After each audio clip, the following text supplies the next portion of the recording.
to announce that the Committee on Foreign Relations has further findings following up on the preliminary findings initially issued several weeks ago.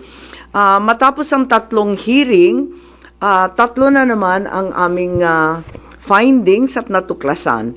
Unang-una, ang pag-aresto at pagsuko kay dating Pangulong Rodrigo Duterte sa ICC ay klarong may motibong politikal. May malinaw na pattern na kung saan may malalaking kaganapang pampolitika bago ang mahahalagang pahayag at aksyon ng administrasyon kaugnay sa ICC. Makaraang magsimulang magpahayag si PRRD ng mga batikos laban sa People's Initiative o sa pagpapalit ng ating saligang batas. Sumagot ang ating Pangulo na ang Pilipinas ay isang open country at kikilos lamang ang gobyerno kung may illegal na gagawin ng ICC. Ngunit matapos dumalo si dating Pangulo sa pagdinig ng Quadcom noong 11 November 2024, sumagot ang ating Executive Secretary na maaring makipagtulungan ang mga lokal na otoridad sa Interpol kung hihingi ng tulong ang ICC. Biglang nagbago ang tunog ng gobyerno. Matapos kumambyo ang ilang pro-administration congressmen tungkol sa impeachment labang kay VP Sara dahil sa napakalaking peace rally ng INC noong Enero 13, bumalikwas ang administrasyon sa pamamagitan ng pagkatha ng Oplan Tugis or Operation Pursuit sa Ingles na rineport ng New York Times kasunod ng pahayag ng kalihim ng katarungan na bukas ang administrasyon makipag-usap na sa ICC tungkol sa ilang pamamaraan ng kooperasyon.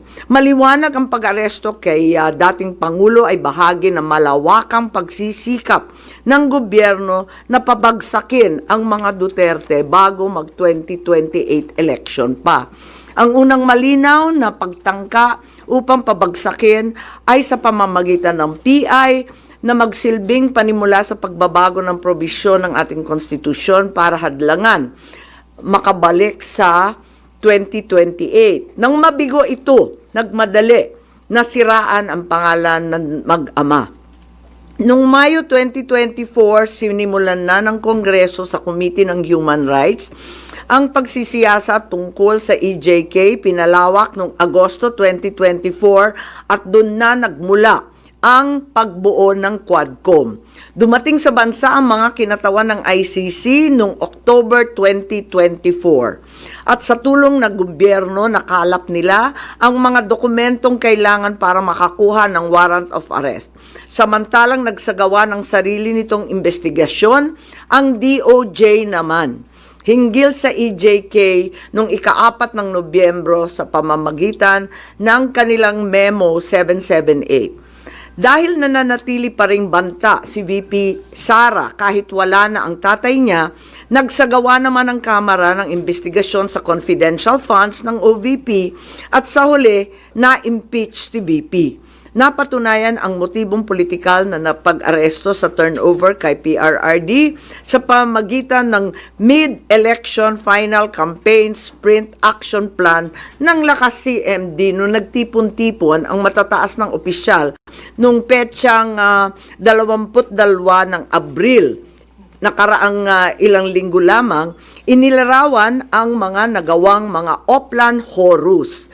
Isang operasyon na inilunsad noong Abril 2024 na naglalayong pabagsakin ang dalawang Duterte.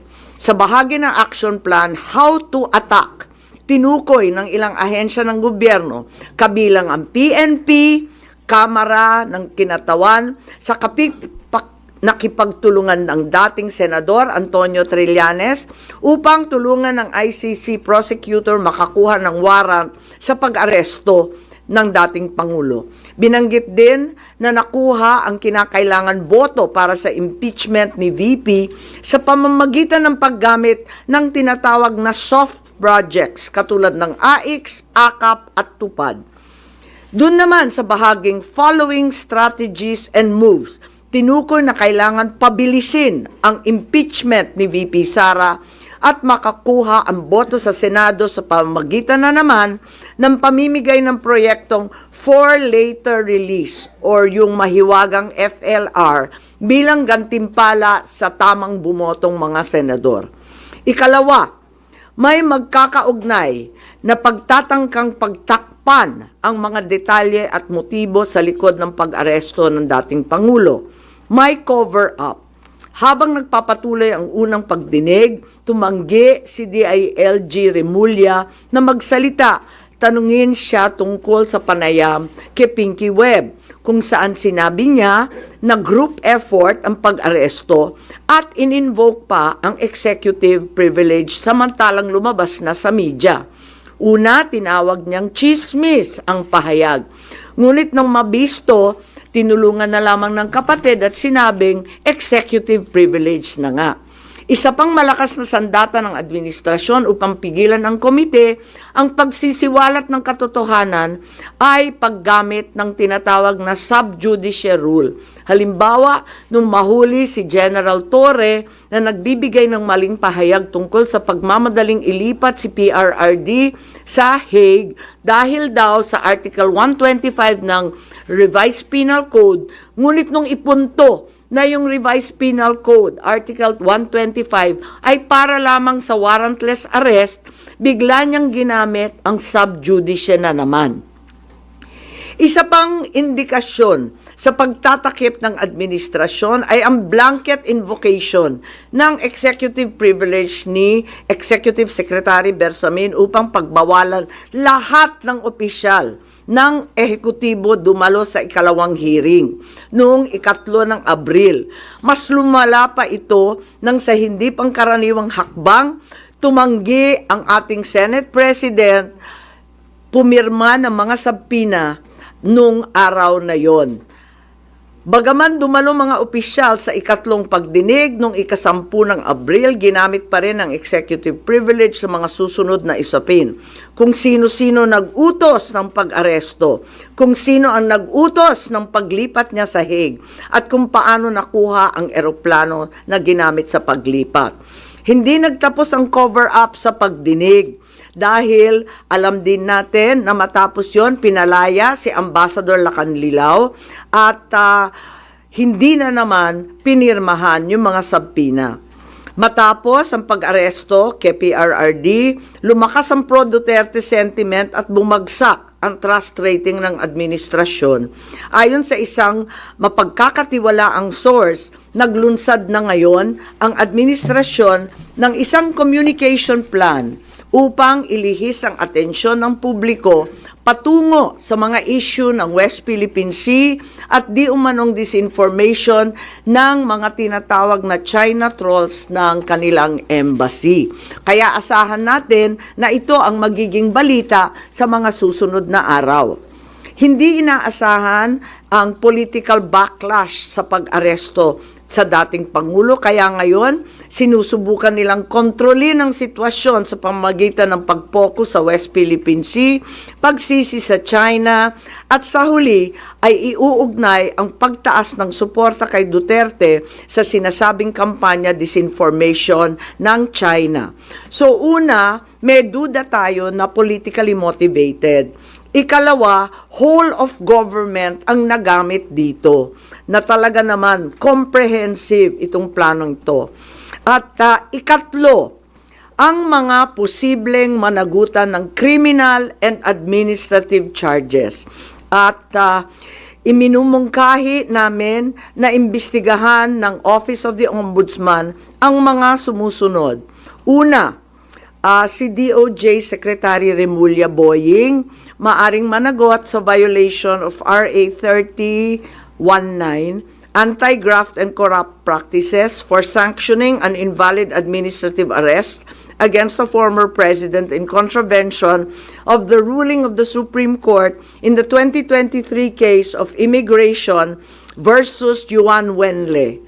Maliwanag na napakadaming kondisyon, kwalifikasyon at requirement na isinaad ng ating Korte Suprema doon. Ikalawa, usurpation ng DOJ ng judicial functions. Kahit hindi sila korte, naghahatol sila na halos sila ang naging husgado. Ikatlo, grave misconduct and conduct prejudicial to the best interest of public service. Ikalawa, baka managot din si General Romel Francisco D. Marbil, ang Chief PNP, sa arbitrary detention, Article 124 ng Revised Penal Code. Violation of RA 3019, anti-graft and corrupt practices for inducing or persuading General Torre to perform an act in violation of laws, rules, and regulations or an offense in connection with the official duties of the latter. Grave misconduct and conduct prejudicial to the best interest of public service. Andito rin sa mga nakalista at ayon din sa payo ni dating Supreme Court Justice na nagpayo sa atin na malahil si SILG Secretary John Vic Remulla ay maakusahan din ng arbitrary detention katulad nung iba. Violation of 319 for inducing General Torre and Marbil to perform an act in violation of the Constitution and our laws. Ikatlo, grave misconduct and conduct prejudicial to the best interest of public service. Ang ikaapat na maaring patawan din ng kaso ay si General Nicolas Torre III. Maaring managot sa arbitrary detention. 2 counts of arbitrary detention, not only against the former president, but also against former Executive Secretary Medialdea. Ikalawa, violation of RA 7439 for not allowing the former president to be visited by VP Sara, both his daughter and his named counsel, and for forcing the former president's lawyers to leave him. Also, the violation of 3019 for allowing himself to be induced or persuaded by General Marbil or SILG Remulla to perform an act in violation of law, rules, and regulations in connection with his official functions. Grave misconduct and conduct prejudicial to the best interest of public service ay maaari ring ipataw laban kay General Torre. Ikalima, Ambassador Marcos V. Lacanilao. Maaring managot sa usurpation of official functions, Article 177 of the Revised Penal Code, pagsisinungaling sa ibang kaso at perjury sa ilalim ng Article 183 of the Revised Penal Code, false testimony in other cases, and perjury in solemn affirmation under Article 183 of the Revised Penal Code, at conduct prejudicial to the best interest of the service. So ito ang further findings namin. Hindi ko masara yung investigasyon kasi marami pa ring mga issue katulad ng sinong tumulong sa ICC, yung tungkol sa eroplano na nanatiling bukas at masalimuot. So, nais kong ipakita ang isang video na nagawa na ganito rin ang pahayag. Simulan po natin ang video na maaring mapanood ng ating mga kaibigan. Enero 28, 2024, sa first Maisog Rally sa Davao, nagliyab ang balita at social media. Matapang, walang preno. Mr. President, baka susunod ka sa dinaanan ng tatay mo. Diyan ako takot. Ayaw ko mangyari sa iyo yan.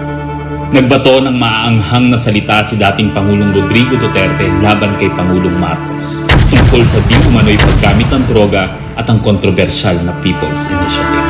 Sino man magsabi na walang paki ang Senado sa usaping ito, isa lang ang masasabi ko, walang gamot sa kakapalan ng mukha mo. Sa Senado, sa kapareho at sumunod pang mga buwan, si Senator Amy ang nanguno. Kayong pakialam sa PR, wala kayong pakialam sa PR, wala kayong pakialam sa PR. Siya ang unang nagtawag ng pansin. Siya ang unang nagtanong, para kanino ba talaga ang PI na yan? Marso 2024, sa kabila ng bangayan sa harap ng sambayanan, narinig natin si Pangulong Marcos. Matatag, matapang. The International Criminal Court has no jurisdiction over the Philippines as we remain to have a working judicial system and law enforcement mechanisms. Walang jurisdiksyon ang ICC sa Pilipinas. Sa sabon, nagpagpag siya ng balahibo. Ang hindi natin alam, paghupa ng alikabok ay nagsimula ng ilatag ang plano para muling sumagi sa ICC. Kaya pagtungtong ng Mayo, tahimik ngunit mabilis ang galaw. Isinumite ng DOJ ang legal brief para sa posibleng pag-aresto kay FPRRD. Isang pagtataksil na walang nakapansin. Hunyo, umutok ang balita. Nagbitaw si VP Sara bilang DepEd Secretary. Tendered my resignation as the Secretary of Education effective July 19, 2024. Isang babae ng tapang ngunit walang nagawa dahil sa likod ang tama. Agosto, isinagawa ang unang Quadcom hearing laban kay FPRRD habang inuusig ng COA ang confidential funds ni VP.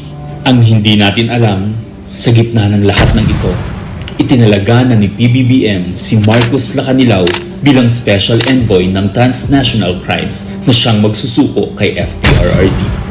At maluwag na rin pinapasok ng bansa ang mga tiga-ICC noong Oktubre.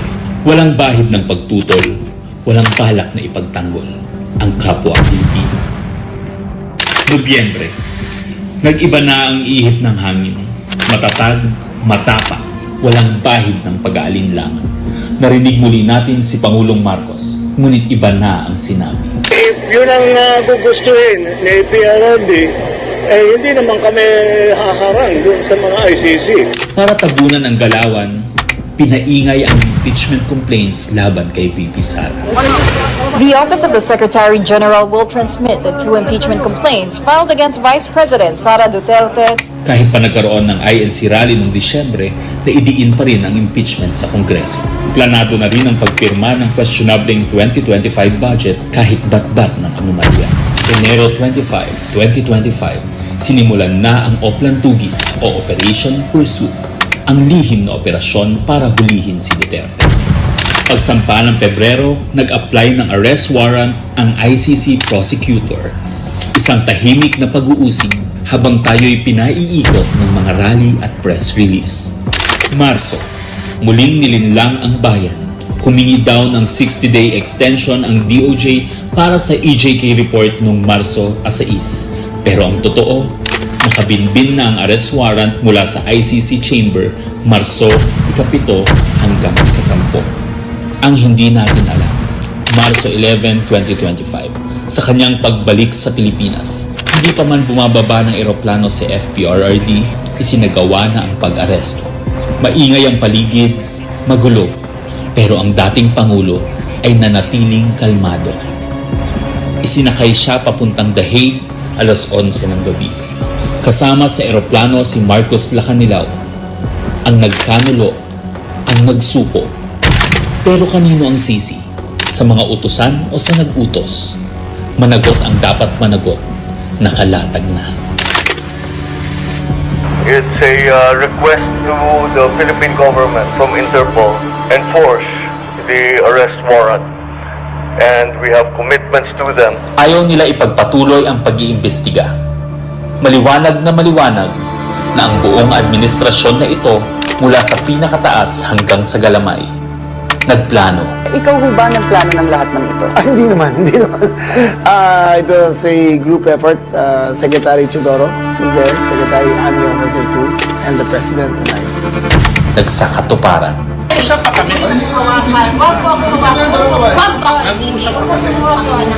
Kayo mga Nagkagulo. Tayong magawa. Wala tayong magawa dahil mismo ang gobyerno. Nagtakpanan. Mamili ka. Kapag warrantless arrest, edi may period. Kapag may warrant, walang period. I'm being cautioned by the DOJ, ma'am, that it may be sub judice already to discuss that because of the habeas corpus pending in the Supreme Court. Ngunit lumabas ang buong katotohanan.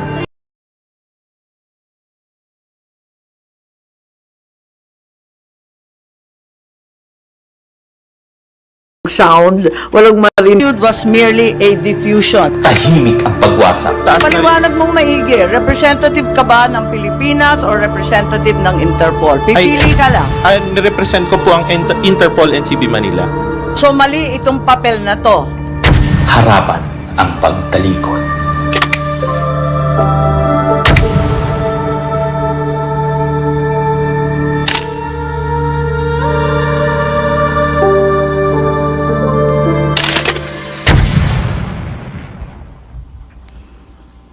Okay, so that's where we are so far.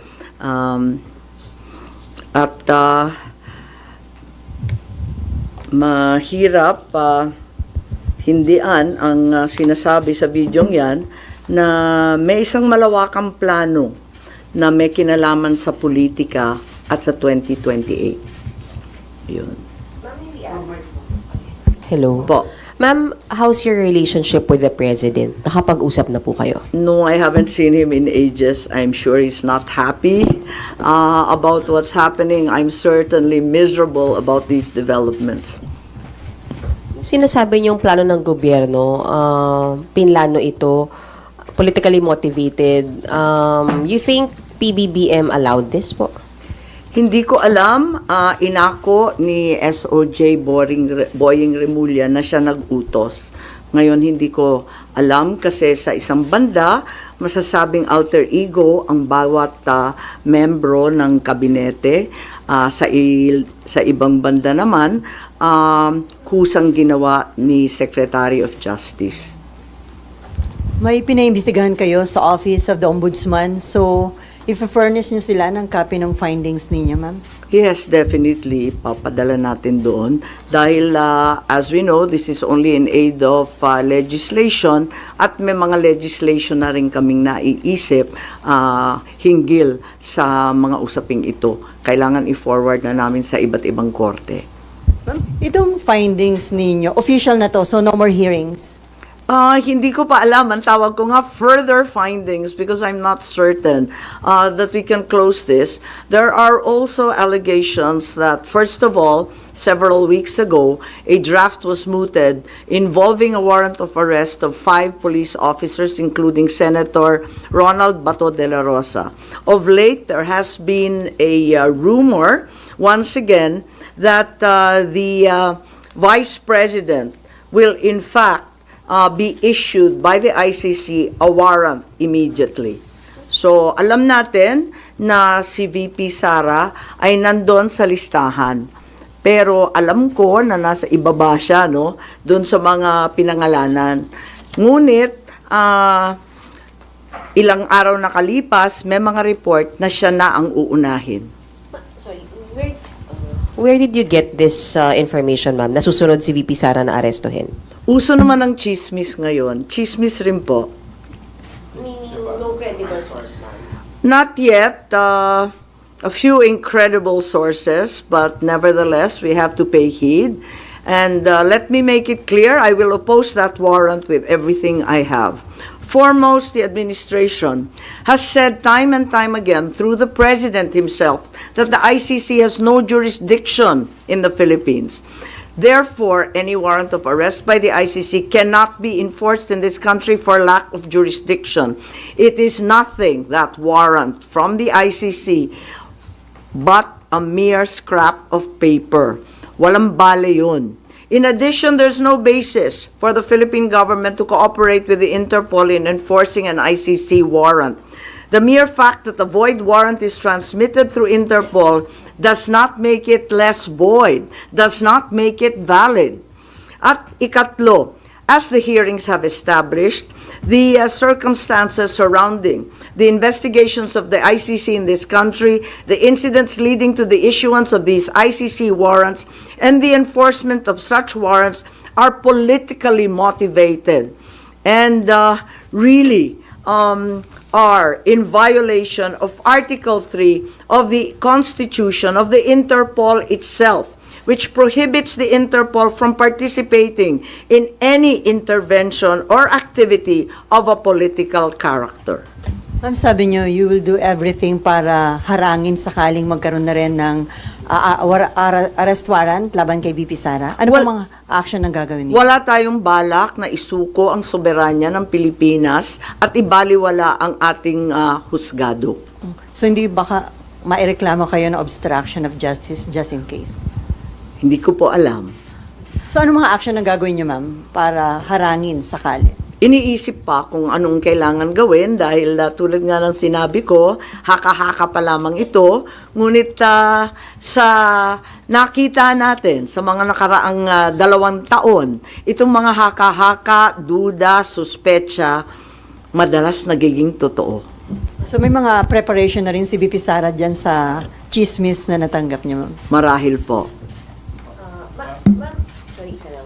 Pero yung warrant na paparating para kay Senator Bato and other former police officials, credible na po yung source nyo dun, ma'am? Parang, kasi maliwanag yung listahan, pero andun siya sa sumunod na listahan ng ICC, di ba? Andun siya sa warrant, kaya't inaakala namin na yun na ang susunod. Pero hanggang ngayon, wala naman inilalabas at nagbago ang ihip ng hangin at ang balita ay si VP Sara. Ma'am, kanina nabanggit niyo po kanina na part ng diversionary tactic yung paglabas ng issue ng supposed paid trolls ng Chinese Embassy in Manila.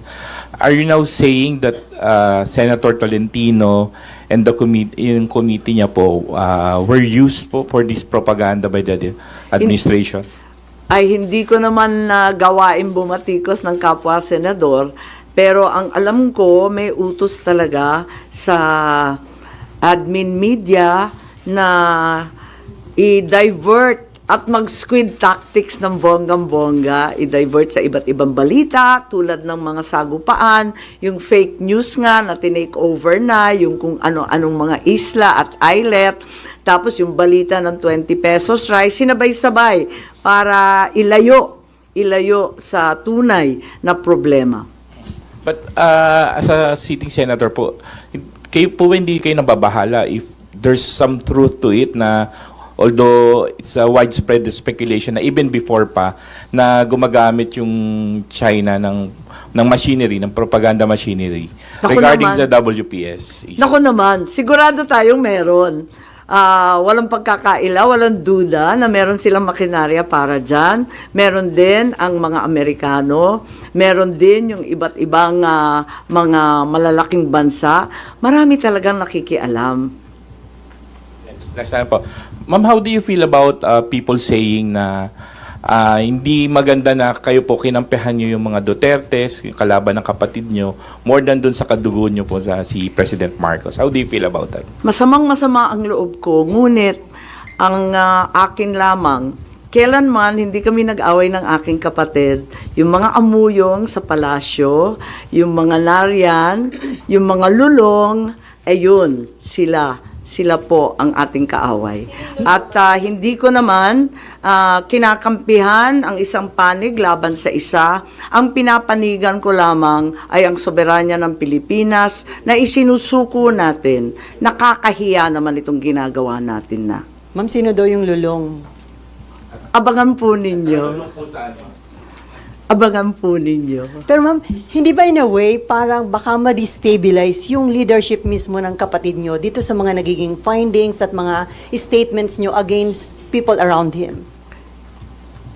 Hindi ko linalabanan ng sinuman, binabasa ko lang ang lumabas sa katibayan mula sa hearing.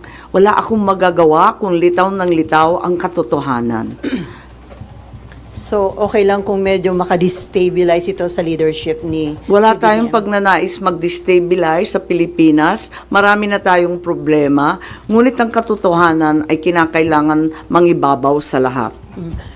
Last na lang po. Ma'am, may balita na parang may intention na ang manalo ay mga pro-China and then kapag nanalo, ipapa-repeal yung batas about yung maritime zone law. Wala akong alam kung tungkol dyan. Ako ay tanging pro-Pilipino. Ipaglalaban ko ang ating bansa tulad ng ginawa ng tatay ko sa sino man at anumang dambuhalang kapangyarihan. Sen, good morning. Do you think yung pagsasampa ng reklamo sa ombudsman could help deter kung ano man yung susunod na plano ng ICC para magdalawang isip yung mga nagpatupad nung una kay dating Pangulo? Sana po. Sana po. Inaasahan ko po. Kailan po kaya yung pagsasampa ng reklamo? Tignan natin kung anong magagawa. Ito lang yung mula sa amin sa findings, ito ang lumilitaw at saka si Justice Ascona, sabi niya may labag talaga sa ating saligang batas, sa ating mga batas na pinaiiral at kinakailangan managot yung naglabag.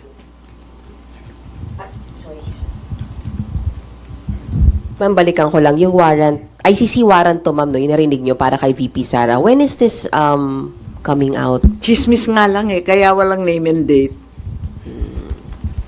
Ma'am, yung ano po, yung further findings nyo, does it need yung approval po ng committee members? Yes, hindi to committee report hindi ako kukunwari na committee report to. We are not in session, we're in recess. So, wala pa talagang committee report na masasabi. Kaya lang, sa daming nagtatanong, sa marami na nagsubaybay sa oras-oras na hearing, pakiramdam ko, obligado ako magsaad ng findings along the way. Kasi nga, hindi matapos-tapos at hinahadlangan ng todo-todo. Ma'am, doon may binabanggit din po na yung Republic Act 9851 wherein it says na yung pag-present sa local court ng isang individual who is facing an allegation of crimes against humanity, hindi na kailangan. The government, although the term used was may surrender yung individual niya, do you think it's enough doon sa nangyari kay former president? Sa bagay na yan, sa palagay ko, ang Senado kasama ng Kongreso maaring magbago ng batas at liwanagan yung Article 17 nung 9851 kasi hindi maliwanag doon, parang natanggal sa proseso ng pagpipinal. Nakita ko yun. Maliwanag yung surrender, maliwanag yung alin yung extradition. Maliwanag na yung surrender ay para sa dayuhan lamang. Pero, dun sa final version mukhang na-edit, kaya maari natin tignan yan dahil ang purpose ng investigation sa Senado ay talagang in aid of legislation. Isa na yon na kinakailangan tignan. Isa pa yung extradition law na inakda ng tatay ko. Ang tagal-tagal na nun. Marahil kinakailangan tignan na rin natin yan dahil hindi na pakay sa mga problema ngayon yung ibang provision doon. Since it's not yet amended yung binanggit niyo po na Section 17, that's still existing. Hindi po ba enough to justify what happened during yung March 11 arrest? Kapag hindi maliwanag ang isang bagay, binabalikan yung debate sa Senado, yung transcript at saka yung contextual analysis ng mga pahayag ng ipinasa, rinipaso yan. At maliwanag dun sa original na talagang yung surrender ay para sa dayuhan lamang. Kung bakit na iwaglit at naiwan yun at may nilagay na mga pag-aamyenda sina Senator Subiri, sina Senator Gordon nung panahon na yon, hindi ko alam kung nakalimutan lamang o sa pagmamadali hindi na isaayos ng maigi. Pero yan naman ang trabaho talaga ng mambabatas. Tignan at isaayos, iklaro ang mga hindi masyadong maliwanag. Ma'am, pareak lang dito. Yung kay Pangulong Marcos po tsaka VP Sara na trust and performance rating, kay Pangulo po 60% trust, 59% performance, pero it represents a decline po since nung fourth quarter ng bansa. Habang kay VP po, tumaas po siya ng 9 percentage point. Comment on this. Pasensya, pero hindi na ako nagbabasa ng survey. Kaya hindi ako up to date dyan. ang nararamdaman ko ang pagpuot, ang hinanakit at ang galit ng mga Bisaya.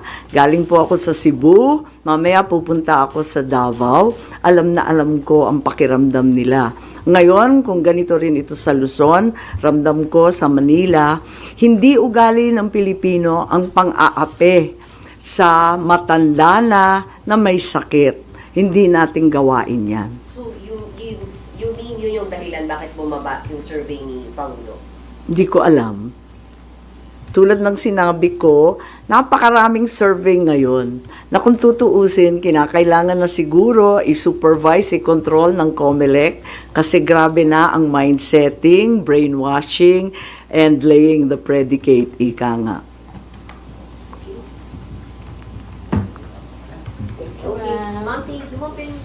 Thank you so much. I have a longer report of 26 pages. I think it's available. We also have USBs of the Tagalog statement, as well as the graphic version of the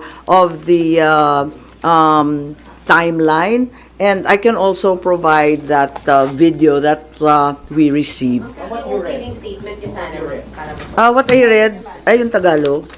Opo, nandito. Okay lang. O, sige. Pero, may soft copy ba kayo? Hindi ko alam. Meron.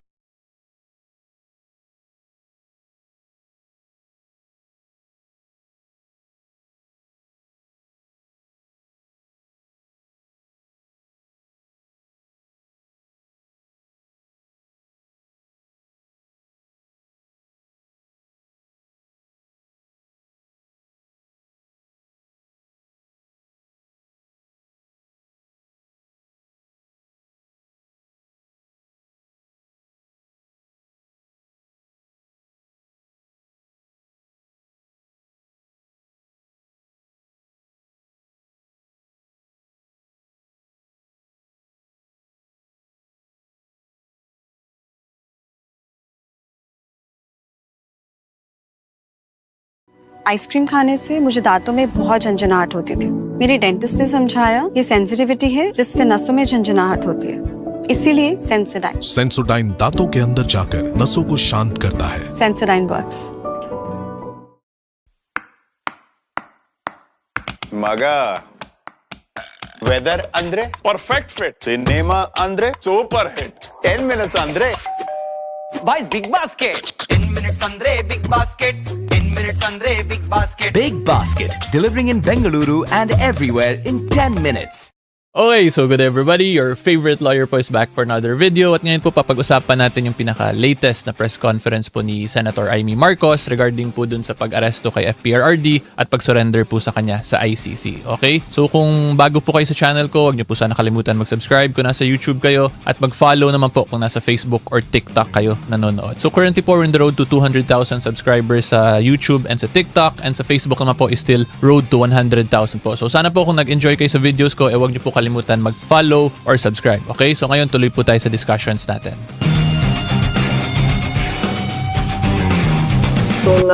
Nasa Cebu nung Sunday, pero super tsaka ng sound, walang marinig at hindi magkaintindihan. So ipapaliwanag ko once again. Okay, comment muna guys. So sabi ni Senator Amy dito is naglabas na daw siya sa Cebu. So actually, ang alam ko po yung una dapat supposedly nito is April 28 yung release nito. Tama ba? April 28 ba yun? Yung nakalagay dun sa sa lulong na niya na post. However, na-move siya to May 1. Pero I'm not sure kung ito na ba yung lulong Pero anyway, April 29 ngayon nire-record. So today niya to ni-release. Supposedly April 28. So I'm assuming ito yun yung binabanggit niya dito na Pero anyway, sige, tuloy po tayo. Again, I would like to announce that the Committee on Foreign Relations has further findings following up on the preliminary findings initially issued several weeks ago. Matapos ang tatlong hearing, tatlo na naman ang aming findings at natuklasan. Unang-una, ang pag-aresto at pagsuko kay dating Pangulong Rodrigo Duterte sa ICC ay klarong may motibong politikal. May malinaw na pattern na kung saan may malalaking kaganapang pampolitika bago ang mahahalagang pahayag at aksyon ng administrasyon kaugnay sa ICC.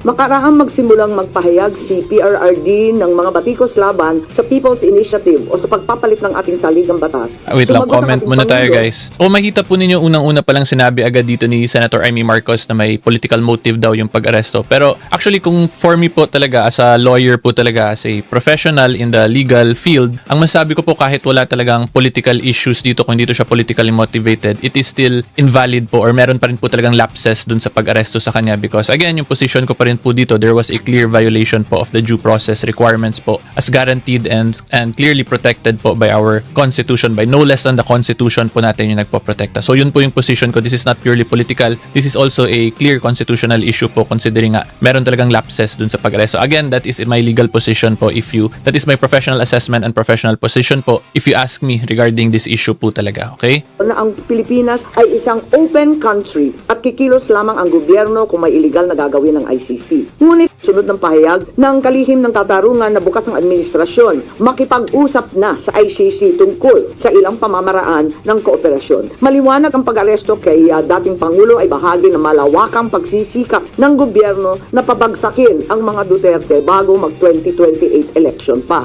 Ang unang malinaw na pagtangka upang pabagsakin ay sa pamamagitan ng PI na magsilbing panimula sa pagbabago ng probisyon ng ating konstitusyon para hadlangan makabalik Okay, so sa discuss ko lang yung PI. Yung PI po is People's Initiative po yan. Yan yung one of the ways po para ma-amend po yung constitution natin. So yung People's Initiative po, this is a petition drive po yan kung saan yung mga electorate mismo, yung public mismo, yung populace, yung mag-decide po na i-amend yung constitution. And this is a mode po of amending our constitution, assuming po let's say hindi nila madaan through constituent assembly or through constitutional convention po dun sa Congress. So instead po dun sa Congress, ang mangyari po is dadaan na lang dun sa People's Initiative or through dun sa will of the people to amend the constitution. So yun po yung unang ginawa. Dun po to actually nag-start, diba? Kung napansin po nyo, I believe it was last year or late 2023 nag-start yun. However, yung PI po yun, yung People's Initiative, nag-fail din po yun eh. So anyway, pakinggan po natin pa. 2028. Nang mabigo ito, nagmadali, nasiraan ang pangalan ng mag-ama. Noong Mayo 2024,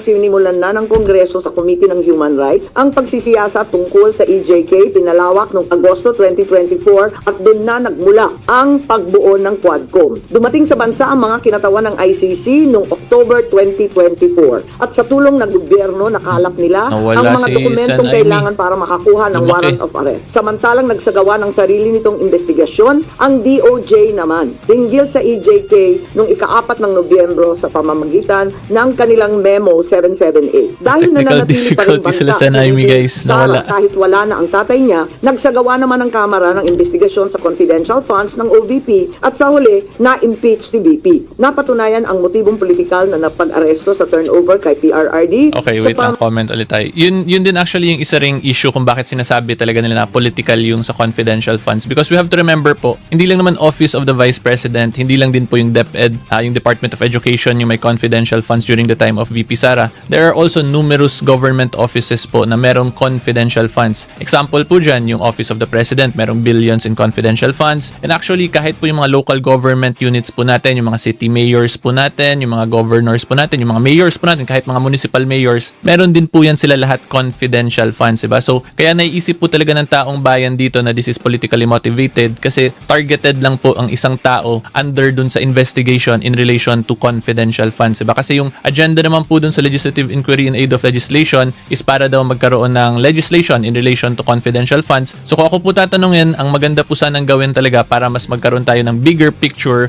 on how these confidential funds function, on how they are used, liquidated, etc. Mas maganda po sana kung hindi lang isang source yung pinapagtanungan natin, hindi lang Office of the Vice President, diba? Dapat ipatawag din natin dyan yung other offices na meron din pong pondo na ganun. So I think better po dito kung gawin ding accountable yung government offices po na sobrang laki yung mga pondo regarding this. Kasi yun nga, if we really want to know the bigger picture, the full picture regarding these funds, it would be best. If you ask me po, this is my position po, it would be best na tingnan yung mga other government offices din at hindi lang i-isolate sa isang situation. Okay? And it is for that reason po, it is most likely for that reason po kung bakit yung mga supporters po talaga ni VP Sara, they are viewing this as a political persecution po or politically motivated motivated po. Okay? So yan po yung opinion ko on this matter. Pamagitan ng mid-election final campaign sprint action plan ng Lakas CMD nung nagtipon-tipon ang matataas ng opisyal nung petsang 22 ng Abril, nakaraang ilang linggo lamang, inilarawan ang mga nagawang mga Oplan Horus. Isang operasyon na inilunsad nung Abril 2024. Okay, comment ulit tayo guys. Yung problem kasi dito sa ganyang statement ni Senator Amy na may nirelease daw na Oplan ganyan-ganyan. Ang problem kasi talaga sa ganyan yung pinaka-common is yung verification and to determine its authenticity. Okay, so since ito hindi naman to siya proper court proceeding, of course si Senator Amy can express her opinion regarding that matter, pero ang mangyayari lang po kasi dyan sa ganyang situation is ika-counter lang yan nung mga allegations, yung ina-allege na person na nag-release, sasabihin lang hindi niya nirelease yun po yung mangyayari dyan so it's going to be a he says versus she says po na matter. So yan po yung issue actually sa mga ganitong statements. Pero yun nga, since this is not a court proper naman, pwede pa rin po to gamitin ni Senator Amy as way po to speak out on the issue and to para po makausap niya yung taong bayan regarding mga ganitong issues po na tingin niya na dapat ma-address po talaga ng government natin. Ang dalawang Duterte. Sa bahagi ng action plan, how to attack, tinukoy ng ilang ahensya ng gobyerno, kabilang ang PNP, Kamara ng Kinatawan, sa nakipagtulungan ng dating Senador Antonio Trillanes upang tulungan ng ICC prosecutor makakuha ng warrant sa pag-aresto ng dating Pangulo. Binanggit din na nakuha ang kinakailangan boto para sa impeachment ni VP sa pamamagitan ng paggamit ng tinatawag na soft projects katulad ng AIX, AKAP at TUPAD. Doon naman sa bahaging following strategies and moves, tinukoy na kailangan pabilisin ang impeachment ni VP Sara at makakuha ang boto sa Senado sa pamamagitan na naman ng pamimigay ng proyektong for later release or yung mahiwagang FLR bilang gantimpala sa tamang bumotong mga senador. Ikalawa, okay, wait, comment tayo. So kung pansin po nyo kasi yung mga ganito pong statement ni Senator Amy, ito yung laging lumalabas na chismis regarding, or not necessarily chismis, ito yung mga allegations po na lumalabas po regarding sa mga ganitong bagay pag naglalabasan ng impeachment, like yung mga previous impeachments po, di ba, there were also allegations na naka-receive daw yung mga senators sa mga ganitong certain amount after convicting si late Chief Justice Corona po kasi I believe he was the last na convict po sa impeachment natin. So sa ganitong situation po actually, I think the best way for Senator Amy to clearly establish po yung mga ganitong allegations niya is sana mahimay niya talaga yung budget, yung 2025 budget, at hanapin niya yung specific provision sa budget natin that can relate to these allegations niya regarding yung mga for later release, di ba? So yun yung maganda sanang gawin dito ni Senator Amy na sana talaga magkaroon ng ng follow through dun sa mga statements niya dito currently kasi at the end of the day, yung pinaka-importante po kasi talaga is actual action po, di ba? Yun yung important kasi minsan madami tayong mga recommendation, mga allegations lang, then after wala naman pong nangyari, so yun, nakakalimutan na lang ng public eventually. So ako po personally, yung pinaka-hope ko pong mangyari dito is sana meron pong follow through dito sa mga statements ni Senator Amy para makita talaga natin na she is really trying to solve and address these problems that she is alleging po or she is discussing to the public. Kakaugnay na pagtatangkang pagtakpan ang mga detalye at motibo sa likod ng pag-aresto ng dating Pangulo. May cover-up. Habang nagpapatuloy ang unang pagdinig, tumanggi si DILG Remulla na magsalita. Tanungin siya tungkol sa panayam kay Pinky Webb kung saan sinabi niya na group effort ang pag-aresto at in-invoke pa ang executive privilege samantalang lumabas na sa media. So, nagawan ko to actually ng video, di ba? Kinompare ko kung ano yung pwede nila invokan ng executive privilege versus yung hindi na covered by executive privilege. So, ako po tatanungin regarding dun sa statement ni Secretary John Vic na ito sa group effort, ganyan-ganyan, yun hindi na yun siya pwede ma-cover for executive privilege because it is a matter that he already disclosed publicly. Therefore, wala na po yung national security risk or national interest concern kasi yun nga, napaalam naman niya sa public, tas nakita naman natin yung reaction ng public, wala namang lumabas na national security risk. So, on that matter po, whether or not group effort ba yung nangyari regarding the arrest, yun hindi na po yun siya covered. Pero anyway, kung gusto nyo po mapanood or mas maintindihan yung in-explain ko doon, meron po akong specific video for that. So, hanapin nyo na lang po yan sa playlist ko. Una, tinawag niyang chismis ang pahayag. Ngunit nang mabisto, tinulungan na lamang ng kapatid at sinabing executive privilege. Wait lang. So, sinabi daw chismis. Pero anyway, sige, panoorin nyo na lang po doon sa video ko and explain ko naman po yun para hindi tayo masyado humaba kasi mukhang mahaba-haba pa itong press ko ni Senator Amy. Isa pang malakas na sandata ng administrasyon upang pigilan ng komite ang pagsisiwalat ng katotohanan ay paggamit ng tinatawag na subjudice rule. Halimbawa, nung mahuli si General Torre na nagbibigay ng maling pahayag tungkol sa pagmamadaling ilipat si PRRD sa Hague dahil daw sa Article 125 ng Revised Penal Code. Ngunit nung ipunto na yung Revised Penal Code, Article 125, ay para lamang sa warrantless Yes, arrest, warrantless. bigla niyang ginamit ang sub judice na naman. Isa pang indikasyon sa pagtatakip ng administrasyon ay ang Wait. So yung sinabi na sub judice, I am wondering ano yung specific case na binabanggit dito ni General Torre, why it is considered a sub judice. Ang alam ko naman kasi wala namang any case currently that is questioning the arrest directly. Ang meron lang is petition for habeas corpus pa lang. Yung petition for habeas corpus, this does not directly touch on naman dun sa possible criminal liability ni General Torre on the case. This is just simply para lang i-explain ng government bakit nila bakit nila kinuha yung person ni PRRD and why they can or they cannot produce the body of PRRD in court. Yun naman yung pinaka-essence nung petition for habeas corpus. So, sayang hindi na further explain dito ni Senator Amy kung ano yung minimension ni General Torre na sub judice in relation to that arrest po under Article 125. blanket invocation ng executive privilege ni Executive Secretary Bersamin upang pagbawalan lahat ng opisyal ng ehekutibo dumalo sa ikalawang hearing noong 3 ng Abril. Mas lumala pa ito nang sa hindi pangkaraniwang hakbang, tumanggi ang ating Senate President pumirma ng mga sabpina noong araw na yon. Bagaman dumalo mga opisyal sa ikatlong pagdinig noong 10 ng Abril, ginamit pa rin ang executive privilege sa mga susunod na isapin. Kung sino-sino nag-utos ng pag-aresto, kung sino ang nag-utos ng paglipat niya sa Hague, at kung paano nakuha ang eroplano na ginamit sa paglipat. Hindi nagtapos ang cover-up sa pagdinig dahil alam din natin na matapos yon pinalaya si Ambassador Lacanlilao at hindi na naman pinirmahan yung mga sabpina. Okay, wait. Break muna tayo, guys. So, comment ako dun sa executive privilege. So, yung sa executive privilege, I've already explained that also na hindi nga siya blanket provision, meaning hindi siya absolute na lahat lang pwede mo i-invoke on the matter. Dapat po antayin yung question tapos i-explain fully kung whether that is really a national security risk or a national interest concern na mas mag-outweigh dun sa right to information ng public versus po dun sa executive privilege ng Office of the President or the executive branch po ng government natin. Okay. Kung ako po kasi talaga tatanungin regarding this matter, hindi ko po makita kung bakit magiging national security risk concern kung sabihin lang kung sino ba yung nag-utos sa pag-aresto or nag-conduct nung or ano yung proper proceeding na ginawa para pag-aresto kay FPRRD at pag-surrender sa kanya sa Hague, because you will answer that question. Ito po for discussion purposes lang po. Sabihin natin, aminin nila DOJ Secretary na si PBBM nga yung umutos. How will that be considered a national security risk considering it actually involves a Filipino citizen who was arrested and later on surrendered to an international body?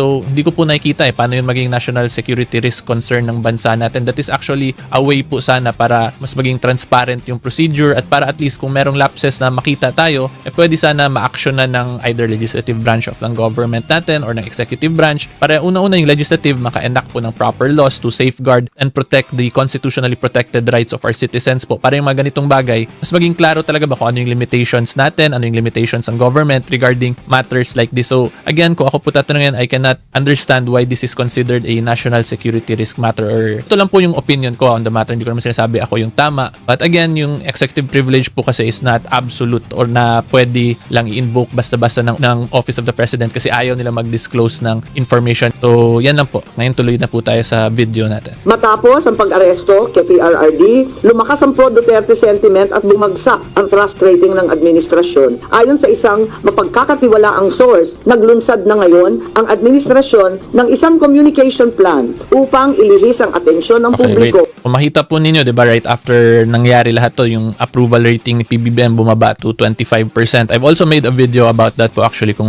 regarding the accuracy of surveys. So, most likely po kaya bumaba yung approval rating ni PBBM because aside from other issues pa surrounding the PBBM administration, yung nangyari din po kasi talaga kay FPRRD, for me, it's not really a matter of, it's not simply a political persecution matter. It's more on a constitutional issue po kung sa akin tatanungin. Kasi again, we have to remember the right to due process po that is strictly protected po yan ng Constitution natin. As a matter of fact, Section 1 po yan ng Article 3 of the Bill of Rights natin, di ba? No person shall be deprived his right to life, liberty, or property without due process of law. Okay? So, ang nangyari po kasi kay FPRRD, he was not given the right or the opportunity to explain himself dun sa competent judicial authority, which is yung judiciary natin. Ang alam ko naman po yung counter-argument dito is yung surrender the provision daw is dun sa RA 9851, ganyan-ganyan. Pero we have to remember po kasi, if there are issues between a regular law versus the Constitution, it is the Constitution that will prevail following the doctrine of constitutional supremacy. Okay? And another argument ko pa po dito, kung ako tatanungin, we have to remember, this is a case of first impression, meaning first time to mangyayari, di ba? First time to nangyari sa Philippine history. So, ang next question natin dyan, kung meron pong issue as to what law will govern, is it the Constitution ba or ito bang regular law natin, ang kailangan po gawin dyan is we have to interpret it in favor of the Constitution because yun nga, the Constitution is the supreme law of the land. Therefore, if there are issues, sundin na lang po natin yung Constitution sana, okay? So ngayon, ano bang nakalagay sa Constitution natin? Unang-una nga, Section 1, Article 3, we have the right to due process as guaranteed by the Bill of Rights. Pangalawa po dyan, we also have the setup kung ano po yung judicial system natin dito. So sa Constitution po natin, binibigay po yan sa judiciary, yung power, yung judicial functions po, okay? At yung rule po kasi kung sino yung nag-i-interpret talaga ng mga provisions ng batas natin is no less than the judicial department po natin or the judicial branch ng government natin yung may trabaho nun. So again, yung main point ko lang po, kung meron sanang issue as to the proper interpretation, kung RA 9851 ba yung sundin or yung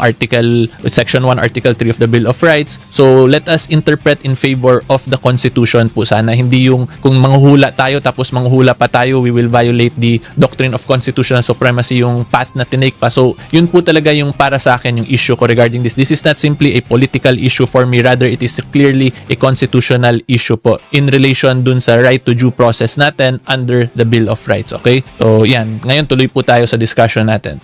Patungo sa mga issue ng West Philippine Sea at di umanong disinformation ng mga tinatawag na China trolls ng kanilang embassy. Kaya asahan natin na ito ang magiging balita sa mga susunod na araw. Hindi inaasahan ang political backlash sa pag-aresto sa dating Pangulo, kaya ngayon sinusubukan nilang kontrolin ang sitwasyon sa pamamagitan ng pag-focus sa West Philippine Sea, pagsisi sa China at sa huli ay iuugnay ang pagtaas ng suporta kay Duterte sa sinasabing kampanya disinformation ng China. So una, may duda tayo na politically motivated. Ikalawa, whole of government ang nagamit dito na talaga naman comprehensive itong planong to. At ikatlo, ang mga posibleng managutan ng criminal and administrative charges. At iminumungkahi namin na imbestigahan ng Office of the Ombudsman ang mga sumusunod. Una, si DOJ Secretary Remulla Boying maaring managot sa violation of RA 3019, Anti-Graft and Corrupt Practices for sanctioning an invalid administrative arrest against the former president in contravention of the ruling of the Supreme Court in the 2023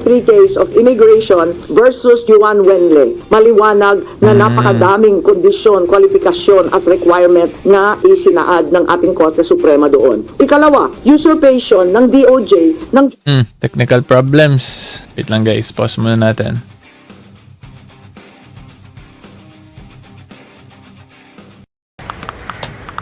Here, tick Rahul free chatting on jeevansathi.com. मिल लेना. Release. Marso.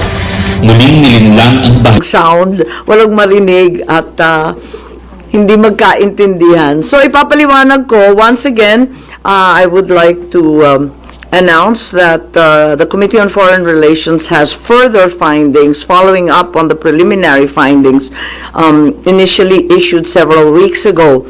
Matapos ang tatlong hearing, tatlo na naman ang aming findings at natuklasan.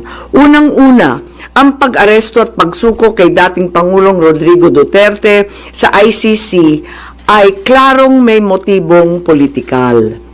May malinaw na pattern na kung saan may malalaking kaganapang pampolitika bago ang mahahalagang pahayag at aksyon ng administrasyon kaugnay sa ICC. Makaraang magsimulang magpahayag si PRRD ng mga batikos laban sa People's Initiative o sa pagpapalit ng ating saligang batas. Sumagot ang ating Pangulo na ang Pilipinas ay isang open country at kikilos lamang ang gobyerno kung may illegal na gagawin ng ICC. Ngunit matapos dumalo si dating Pangulo sa pagdinig ng Quadcom noong 11 November 2024, sumagot ang ating Executive Secretary na maaring makipagtulungan ang mga lokal na otoridad sa Interpol kung hihingi ng tulong ang ICC. Biglang nagbago ang tunog ng gobyerno.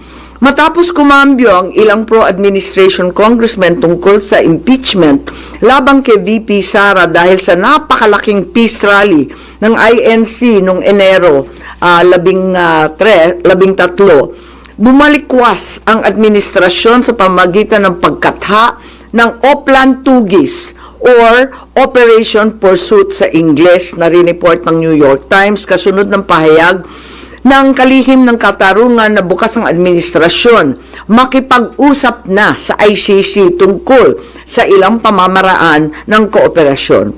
Maliwanag ang pag-aresto kay dating Pangulo ay bahagi ng malawakang pagsisikap ng gobyerno na pabagsakin ang mga Duterte bago mag-2028 election pa. Ang unang malinaw na pagtangka upang pabagsakin ay sa pamamagitan ng PI na magsilbing panimula sa pagbabago ng probisyon ng ating konstitusyon para hadlangan makabalik sa 2028. Nang mabigo ito, nagmadali na siraan ang pangalan ng mag-ama.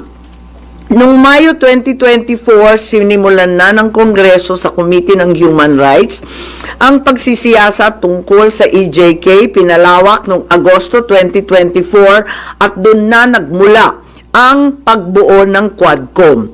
Dumating sa bansa ang mga kinatawan ng ICC noong October 2024. At sa tulong ng gobyerno, nakalap nila ang mga dokumentong kailangan para makakuha ng warrant of arrest. Samantalang nagsagawa ng sarili nitong investigasyon, ang DOJ naman hinggil sa EJK noong ika-4 ng Nobyembro sa pamamagitan ng kanilang Memo 778. Dahil nananatili pa ring banta si VP Sara kahit wala na ang tatay niya, nagsagawa naman ang Kamara ng investigasyon sa confidential funds ng OVP at sa huli na-impeach si VP. Napatunayan ang motibong politikal na napag-aresto sa turnover kay PRRD sa pamagitan ng mid-election final campaign sprint action plan ng Lakas CMD noong nagtipon-tipon ang matataas ng opisyal noong petsang 22 ng Abril. Nakaraang ilang linggo lamang, inilarawan ang mga nagawang mga Oplan Horus. Isang operasyon na inilunsad noong Abril 2024 na naglalayong pabagsakin ang dalawang Duterte.